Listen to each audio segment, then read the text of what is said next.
Hindi cinema के बीते हुए दिनों में लौटने के लिए इस चैनल को सब्सक्राइब करें और बेल आइकन भी जरूर दबाएं ताकि प्रत्येक नए वीडियो की नोटिफिकेशन आप तक पहुंचते रहें। नमस्कार, मैं शिशिर कृष्ण शर्मा बीते हुए दिन में आपका स्वागत करता हूं। आज बात पंडित फिरोज दस्तूर की।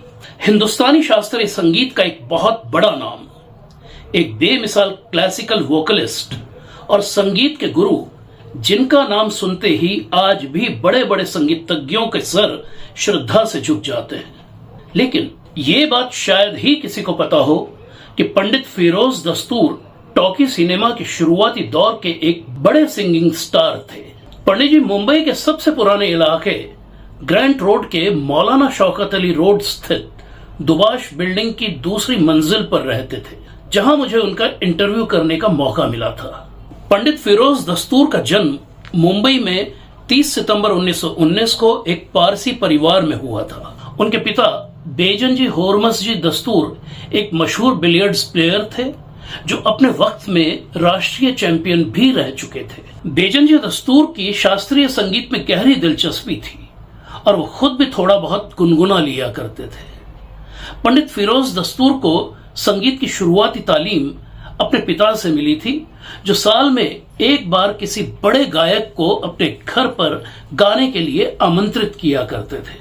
संगीत के इन कार्यक्रमों में शामिल होने वाले श्रोताओं में बहुत बड़ी तादाद पारसी समाज के लोगों की हुआ करती थी और मुख्य कार्यक्रम शुरू होने से पहले छोटी उम्र के फिरोज से गवाया जाता था। ऐसे ही एक कार्यक्रम में उन्हें वाडिया मूवी टोन के मालिक JBH वाडिया ने सुना था, जो उन दिनों अपने बैनर की पहली टॉकी फिल्म लाले यमन बना रहे थे।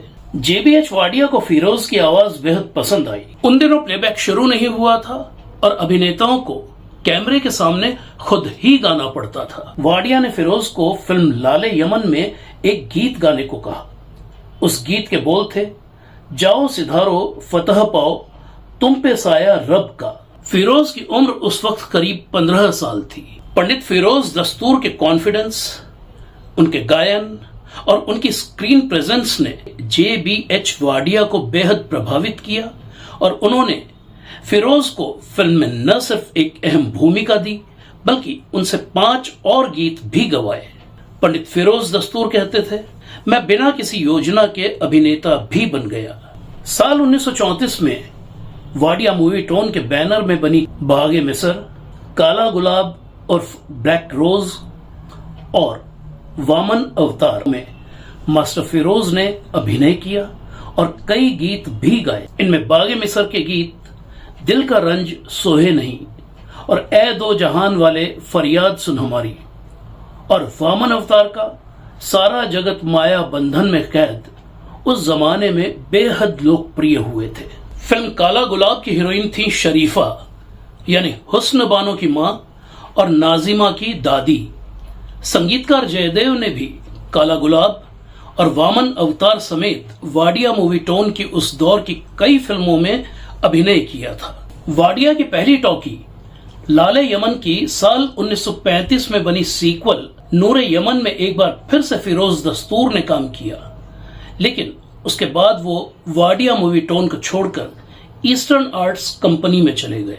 उन्होंने ईस्टर्न आर्ट्स कंपनी की साल 1935 की फिल्मों भारत की बेटी और धर्म की देवी और 1936 की प्रेम रात्रि उर्फ नाइट ऑफ लव और शेर का पंजा में रतनबाई, अमीरबाई कर्नाटकी, कुमार, सरदार अख्तर और गोप जैसे उस दौर के मंझे हुए कलाकारों के साथ अभिनय किया।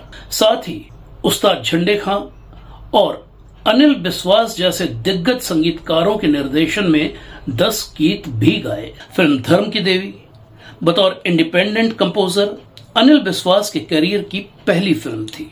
सोहराब मोदी के बैनर मिनरवा मूवी टोन की साल 1937 की फिल्म आत्मा तरंग में मास्टर फिरोज ने अभिनय किया, तो साथ ही 6 गीत भी गाए। साल 1938 में फिरोज दस्तूर के पिता बेजनजी होरमस जी दस्तूर ने राम मूवी टोन के बैनर में फिल्म सुनहरा बाल प्रोड्यूस की। इस फिल्म का संगीत खुद फिरोज दस्तूर ने तैयार किया था और फिल्म की मेन लीड में फिरोज दस्तूर के साथ थी शरीफा और इंदु रानी। इस फिल्म में फिरोज के गाए सभी गीत उस दौर में बेहद पसंद किए गए थे। साल 1940 में फिरोज ने स्टेज फिल्म कंपनी की पाक दामन, 1942 में वाडिया मूवी टोन की रिटर्न ऑफ तूफान मेल, 1945 में वाडिया की ही शरबती आंखें और 1947 में सेंट्रल स्टूडियो की गुले बकावली में अभिनय किया और गीत भी गाए। गुले बकावली में उन्होंने एक बार फिर कुछ गीतों की धुनें भी बनाई। केदार शर्मा की साल 1949 की फिल्म नेकी और बदी में पंडित फिरोज दस्तूर ने अमीर भाई कर्नाटकी के साथ 2 डुएट्स गाए, हमें न रोको हमें उनके पास जाने दो और क्यों जी सेंट लगाया है। नेकी और बदी संगीतकार रोशन की डेब्यू फिल्म थी। पंडित जी कहते थे, मैं भले ही फिल्मों में काम कर रहा था, लेकिन मुझे संतुष्टि शास्त्रीय गायन में मिलती थी। इसलिए 1940 के दशक के आखिर में मैंने फिल्मों को अलविदा कहा और पूरी तरह से संगीत साधना में रम गया। पंडित फिरोज दस्तूर ने किराना घराने के केडी जावकर, सवाई गंधर्व और बाल कृष्ण बुवा से शास्त्रीय गायन की शिक्षा ली और बहुत जल्द अंतर्राष्ट्रीय स्तर के ख्याल और ठुमरी गायक के तौर पर अपनी पहचान बना ली। भाइयों समेत उनके सभी करीबी रिश्तेदार अमेरिका शिफ्ट हो गए थे और वो चाहते थे कि फिरोज दस्तूर भी उन्हीं के पास आकर रहे, लेकिन पंडित जी को अपनी जड़ों से दूर होना मंजूर नहीं था। पंडित जी ने शादी नहीं की थी। वो देश विदेश में होने वाले संगीत महोत्सवों में नियमित रूप से हिस्सा लेते थे। केंद्र और राज्य सरकारों के कई पुरस्कारों से उन्हें सम्मानित किया गया था। कुमार गंधर्व और पंडित भीमसेन जोशी उनके करीबी मित्रों में से थे। साल 1977 की श्याम बेनेगल की फिल्म भूमिका में पंडित फिरोज दस्तूर ने राग ललित की बंदिश घट घट में राम रमैया गाई थी। मुंबई विश्वविद्यालय के संगीत विभाग से पंडित फिरोज दस्तूर सारी जिंदगी जुड़े रहे। उनके कई शिष्यों ने उनके गायन परंपरा को आगे बढ़ाते हुए शास्त्रीय गायन के क्षेत्र में अपनी खासी पहचान बनाई। सुधा दिवेकर, उत्तरा केलकर, उषा देशपांडे, अच्युत अभ्यंकर, श्रीकांत देशपांडे, चंद्रशेखर वजे और गिरीश सांझगिरी जैसे बड़े नाम पंडित जी के शिष्यों में शामिल हैं। पंडित फिरोज दस्तूर का निधन 89 साल की उम्र में 9 मई 2008 को हुआ और उनका अंतिम संस्कार दक्षिण मुंबई के चंदनवाड़ी में उनके शिष्य गिरीश सांझगिरी द्वारा हिंदू रीति रिवाज से किया गया। पंडित जी की याद में श्रद्धांजलि स्वरूप जनवरी 2022 में पंडित फिरोज दस्तूर मेमोरियल फाउंडेशन द्वारा मराठी भाषा में एक पुस्तक घट घट में संगीत समाए प्रकाशित की गई, जिसके लेखक श्री सुनील परांजपे हैं। मेरे लिए सौभाग्य की बात है कि इस पुस्तक का शीर्षक ब्लॉग बीते हुए दिन में प्रकाशित पंडित जी के इंटरव्यू से लिया गया।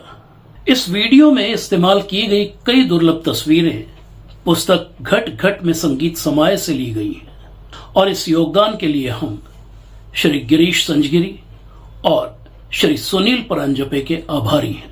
तो ये थी कहानी 1930 और 40 के दशक के सिंगिंग स्टार और सुप्रसिद्ध शास्त्रीय गायक पंडित फिरोज दस्तूर की। पंडित जी के डिटेल्ड इंटरव्यू का ब्लॉग बीते हुए दिन का लिंक इस वीडियो के साथ डिस्क्रिप्शन में दिया गया है। अब आप हमसे टेलीग्राम पर भी जुड़ सकते हैं। टेलीग्राम का हमारा लिंक भी आपको डिस्क्रिप्शन में मिलेगा। तो मिलते हैं बहुत जल्द हिंदी सिनेमा की किसी और भूली बिसरी शख्सियत, किसी भूली बिसरी दास्तान को लेकर। तब तक के लिए इजाजत दीजिए। नमस्कार। ब्लॉग बीते हुए दिन अब किताब की शक्ल में। डिटेल्स इस वीडियो के साथ डिस्क्रिप्शन में देखिए।